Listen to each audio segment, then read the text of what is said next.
আদম আলাইহিসসালামের সাথে দেখা হয়েছে কার? মুসা আলাইহিসসালাম।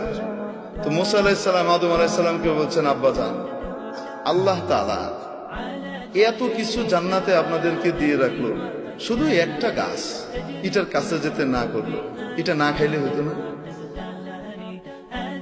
কেন? আপনি খাইছেন বলে তো আমরা দুনিয়াতে আইতেছি। আপনি দুনিয়াতে আসছেন, আমরা দুনিয়াতে আসছি।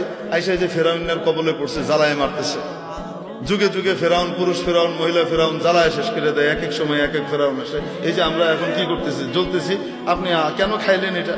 এটা না খাইলে হইতো না। আপনার কারণে আমরা এই পেরেশানিতে পড়ছি। বুঝেন কি বলে? সমস্ত পেরেশানিতে পড়লাম কার কারণে? আপনার কারণে। কে বলতেছে? মুসা আলাইহিস সালাম। আপনি এটা কেন খাইলেন? হযরত আদম আলাইহিস সালাম বলতেছেন, আমি খাইছি, তোমারে কে বলছে?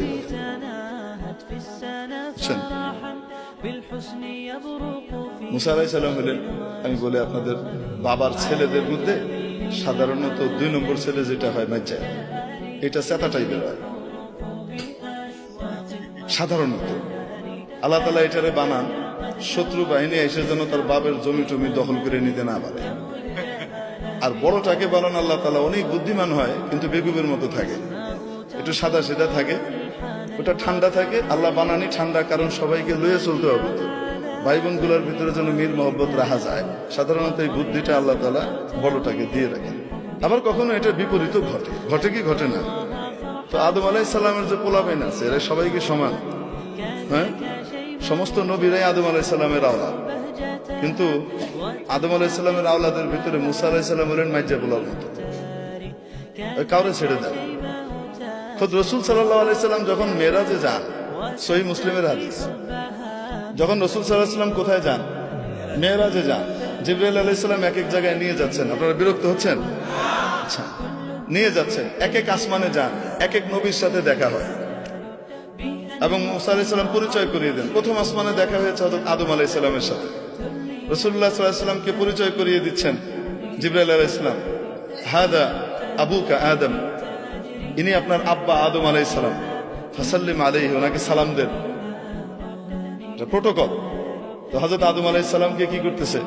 সালাম দিয়েছেন রাসূল সাল্লাল্লাহু আলাইহি সাল্লাম।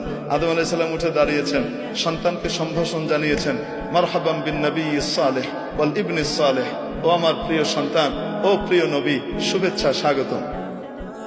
দ্বিতীয় আসমানে গেলেন, ওখানে আরেক নবীর সাথে সাক্ষাৎ। বলছেন, আপনি সালাম দেন, আপনার ভাই অমুক। উনি সালাম দিলেন, উনি বলেন, মারহাবান বিন নবিয়্যিস সালেহ ওয়াল আখিস সালেহ, ও আমার প্রিয় ভাই, ও আমার সম্মানিত নবী, আপনাকে শুভেচ্ছা, স্বাগতম। এইভাবে যেতে যেতে হযরত মুসা আলাইহিস সালামের সাথে দেখা 6 নম্বর আসমানে। কয় নম্বর আসমানে? 6 নম্বর আসমানে। তো বলছেন সালাম দেন। তো সালাম দিছে, ইনি কে? আপনার ভাই মুসা। সালাম দিয়েছেন। রাসূল সাল্লাল্লাহু আলাইহি ওয়াসাল্লাম বর্ণনাও করেছেন যে আমার ভাই মুসা তোমাদের মতো, তোমাদের মধ্যে অমুকের মতো দেখতে, কাসদি শানুআহ, এদের লোকগুলা যেমন হয় মুসা আলাইহিস সালাম দেখতে এরকম। তোমার সাথে দেখা হলো। দেখা হওয়ার পরে সালাম দিলাম, সালামের জবাব হলো। তারপরে হযরত মুসা আলাইহিস সালাম ওই একই কথা বললেন। এখন রাসূল সাল্লাল্লাহু আলাইহি ওয়াসাল্লাম যখন পার করে চলে যাচ্ছেন, উপরের দিকে 7ম আসমানের দিকে রওনা হচ্ছেন, তো তখন কান্নাকাটির আওয়াজ শুনতেছেন।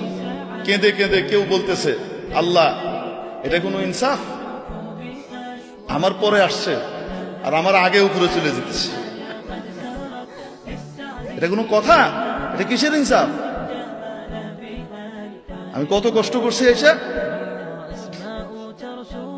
হযরত মুসা আলাইহিস সালাম রাসূল সাল্লাল্লাহু আলাইহি ওয়াসাল্লাম জিবরাইল আলাইহিস সালামকে বলতেছেন, কারণ অভিযোগ করতেছে কার উপরে?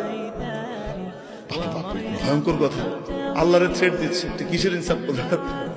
উনি বলতেছে, এটা কি এরকম করে কথা কি কয়? রাসূল সাল্লাল্লাহু আলাইহি ওয়াসাল্লাম ঘাবড়ে গেছেন, এইরকম করে কথা আল্লাহকে কি কয়? তুমি বলতেছেন, হাদা আখুকা মুসা, সাউত মুসা, আপনার ভাই মুসার আওয়াজ। কি বলেন? কেউ তার রবের সাথে এভাবে কথা বলতে পারে? উনি বলেন, রব্বুহু ইয়ারিফু, তার রব তার ব্যাপারে খুব ভালো জানে। এরকম তার রব তার এই সমস্ত কথা কিছু কি করে না, মনে চলতে করে না। বুঝেন নাই? তো মুসা আলাইহিস সালাম কি সাধারণ নবী? সাতা নবী। ট্রিটমেন্ট শুরু হইতো ঘুষি দিয়ে। কথা পরে আগে ফিডা করলে কেন এরকম বুঝেন নাই? ঘুষি একটা মারছে গেছে মিলে, ওনার ঘুষিতে যে এত পাওয়ার উনি নিজেও তো জানেন না। সুবহানাল্লাহ, আল্লাহু আকবার। তো মুসা আলাইহিস সালাম সাধারণ নবী না চেতা নবী, আল্লাহ তাআলার বড় প্রিয় নবী। আদম আলাইহিস সালামকে ছেড়ে দিচ্ছে না, ধরছে বাপরে। বুঝতে পারছেন? বাবারে ধরে বলতেছে, আপনি এই জিনিসটা না খাইলে কি হইতো না? আপনি সারা জান্নাত ভর্তি জিনিস সারা জীবন খেয়ে শেষ করতে পারতেন না, ওই একটা খাইয়া আপনি অনার সৃষ্টি করে আইলেন না। দুনিয়াতে আসলে আমাদেরকে জ্বালা যন্ত্রণা ভোগ করতে হচ্ছে, আপনার কারণে আমাদেরকে সব দুনিয়াতে এসে পরীক্ষা দিতে হচ্ছে, কষ্ট করতে হচ্ছে। আদম আলাইহিস সালাম তো তার রব যেহেতু ওনার বান্দার এই ভাষা সম্পর্কে বুঝে, তো বাপও তো বুঝে, তো বাপও রাগ করতেছে না, চপ কথা কাটতি আমার লগে এভাবে কথা কস, এটা কইতেছে। বাপ ঠান্ডা, বাপ বলতেছে, আমি এরকম করে খাইছি তাই আমাকে দুনিয়া আসতে হয়েছে, তোমরা এসে কে বলছো তুমি ছিল তো? আমি থাকি আর না থাকি তাওরাতের ভিতরে আছে, আমার কাছে যে আল্লাহ তাওরাত কিতাব নাজিল করছে সেই কিতাবে আছে, আপনি কাম ঘটাইছেন। তারপরে আমরা আসছি, তাহলে আদম আলাইহিস সালাম রাগ না।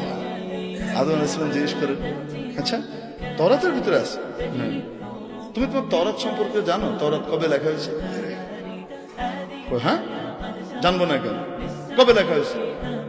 আপনার জন্মের 50,000 বছর আগে লেখা হয়েছে। আরেক রাতে 40,000 বছর লেখা আছে, 50,000 বছর আগে লেখা হয়েছে। ও, আমার জন্মের 50,000 বছর আগে তোমার তাওরাত লেখা হয়েছে? হ্যাঁ, তাওরাতের ইতিহাস আমার উপরে তাওরাত নাযিল হয়েছে, আমি জানবো না? আচ্ছা, তো বেটা একটু বলো দেখি, আমার জন্মের 50,000 বছর আগে তোমার কিতাবে যেটা লিখে দেওয়া হয়েছে সেটা আমি করছি, আমার দোষটা তুমি?